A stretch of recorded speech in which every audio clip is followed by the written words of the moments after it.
छत्रपती शिवरायांना.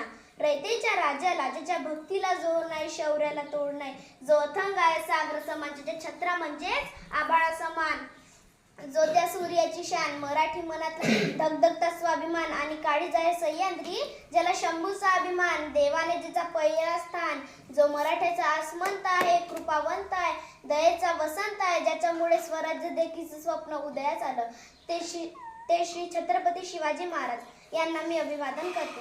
तर छत्रपती शिवाजी महाराज म्हणजे म्हणायचं तरी कुणाला?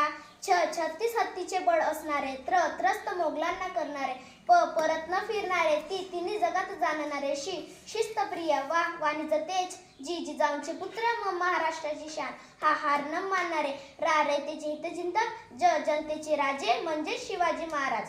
महाराज घडले कारण संस्कार जिजाऊंचे होते, परंतु आजकालच्या मावळ्यांनी त्यांचा काही आदर्श घेतला नाही. जसे महाराज पूर्ण स्वराज्याला घेऊन चालायचे तसे आजकालचे मावळे चालत. म्हणतात काय माहितीये तुम्हाला? आम्ही दोन आणि आमचे दोन, आमचा होतो एक चौकोन, मग चौकोनातले जाता तोल, उरलेल्यांना आधार कोण? अशी गंभीर परिस्थिती झाली आहे आपल्या महाराष्ट्राची. शेवटी एवढेच बोलावेसे वाटते. रयतेच्या पायी तो जन्मभरी झिजला, रयतेच्या पायी तो जन्मभरी झिजला, गडरक्षणासाठी गडकोटी वसला, मानवतेच्या त्या देह पुढे काळही झिजला, असाच एक शिवसूर्य रायगडी निघला, रायगडी निघला, रायगडी निघला.